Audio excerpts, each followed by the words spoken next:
हाय friends, मैं Meena Pandey. Welcome back to my channel सरगुद love.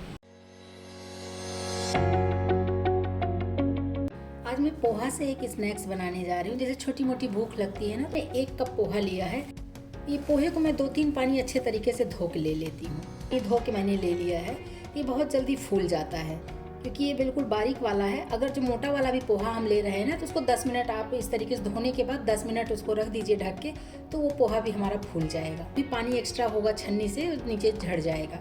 तो इस तरीके से रख के इसको ऐसे कवर कर देती हूँ। 5 मिनट मैं इसको पोहे को फूलने के लिए छोड़ देती हूँ। तो पोहा में मिलाने के लिए मैंने ये 3 बॉयल आलू लिए हैं। तो उसके लिए मैंने ये बारीक वाला ग्रेटर लिया है। इसी से मैं ऐसे ग्रेट कर लेती हूँ। इसमें बिल्कुल भी लम्स नहीं रहेगा।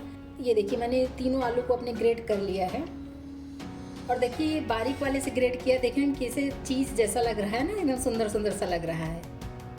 तो ये बारीक वाले से ग्रेट करेंगे तो ये अच्छे तरीके से ऐसे हलवा जैसा हो जाएगा। देख रहे हैं ना, ऐसे दबा देंगे तो इसमें बिल्कुल भी लम्स नहीं रहेगा। तो ये अच्छे तरीके से ये मैश हो चुका है। और जो पोहा मैंने धो के ले लिया ना, ये पोहा इसी में डाल देती हूँ। अभी पोहा में कुछ डाली नहीं हूँ, सिर्फ कोई पोहा धो के ले लिया है। इसको हमें इस तरीके से मिक्स करते हुए, जैसे आटा गूंदते हैं ना, ऐसे गूंद लेना है और इसको एकदम से डो फॉर्म में ले आना है।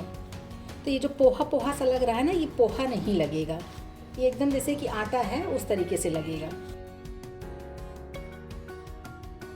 थोड़ा सा हाथ में तेल ले लिया है। तेल लगा के भी इसको ऐसे मसल लेंगे ना, तो ये और सॉफ्ट हो जाएगा।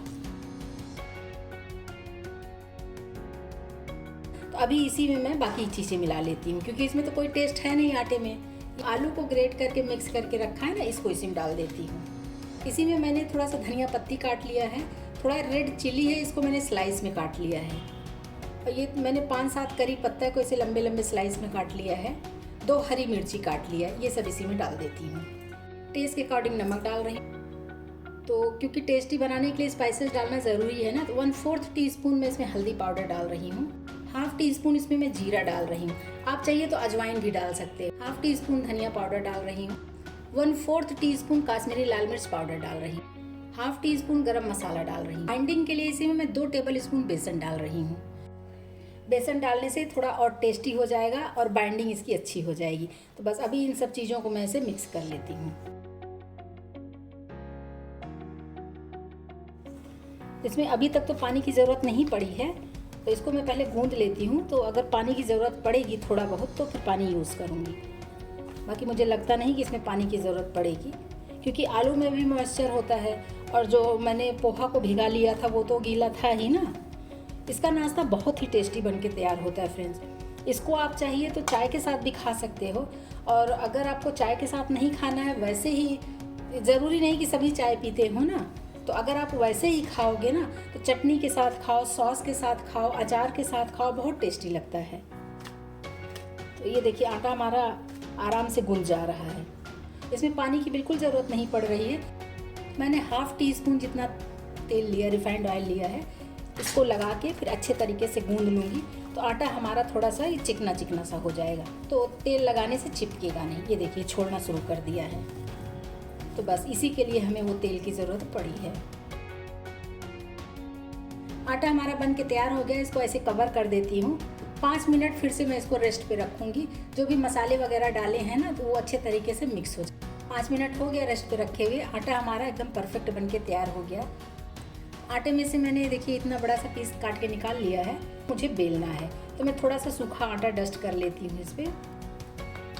ये देखिए, सूखा आटा डस्ट कर लिया। इसको मैं रोटी के साइज़ में बेल लेती हूँ। साइड साइड से वो फटेगा, उस पर आप ध्यान मत दीजिए, क्योंकि इसको मुझे शेप करना है। बाद में मैं शेप करके काट लूँगी। बहुत पतला नहीं बनाना है इसको हमें। जैसे हम पराठा या पूड़ी तो नहीं, जैसे हम आलू का पराठा बनाते हैं ना, बस उसी टाइप में हमें बनाना है इसको। तो मैंने काटने के लिए एक ही छोटी सी कटोरी ली है और एक ही गिलास लिया है। आपको छोटा बनाना है तो इस कटोरी के साइज़ का काट लीजिए, या फिर गिलास के साइज़ का। तो मैं दोनों से आपको काट के दिखाती हूँ। मैंने ये आटे को डस्ट कर लिया। ऊपर ऊपर ना इसके बॉर्डर पे आटा लगा लिया है। इसको मैं इस तरीके से काटूँगी। गिलास को भी मैं डस्ट कर लेती हूँ। ये देखिए, गिलास को भी मैंने ऊपर ऊपर से आटे में ऐसे ऐसे खड़े गिलास को ऐसे कर दिया है। ये देखिए, ये बहुत बड़ा नहीं होगा और बहुत छोटा नहीं होगा।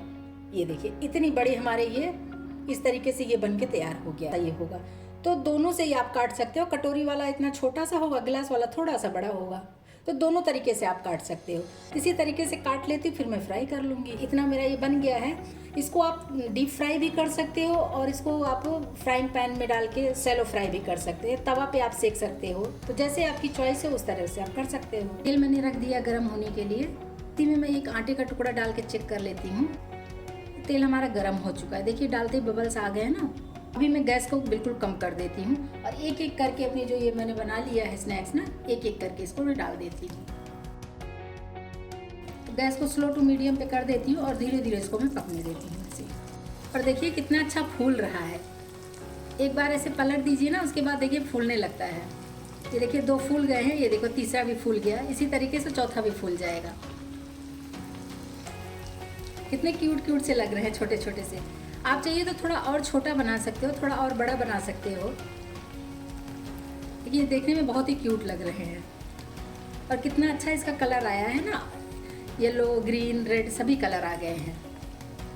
तो बस इसी तरीके से इसको मुझे सेक लेना। तो देखिए स्नैक्स हमारा क्रिस्पी हो गया, इसको मैं निकाल लेती हूँ। और इसी तरीके से बाकी के जो भी बनाऊंगी ना, सारे बैचेस में करके ऐसे छान लूँगी। लीजिए फ्रेंड्स, ये मेरा पोहा का स्नैक्स बन के तैयार हो गया है। बहुत ही टेस्टी बना है। मैं आपको एक पीस तोड़ के दिखाती हूँ और आवाज़ सुनिए इसकी। देख रहे हैं इतना टेस्टी बना हुआ है। और ये देखिए अंदर तक ये फूला हुआ है, इस तरीके से ये फूलता है। और मैंने ये टमाटो केचप ले लिया। आप चटनी के साथ, अचार के तरीके से आप लोग बनाएंगे ना, तो बड़े बच्चों सबको ही पसंद आएगा। बहुत टेस्टी बन के तैयार हुआ है। इस तरीके से आप लोग भी बनाइए। और अगर आपको मेरी वीडियो पसंद आती है तो लाइक और कमेंट करना बिल्कुल भी मत भूलना फ्रेंड्स। लास्ट तक मेरी वीडियो देखने के लिए थैंक यू।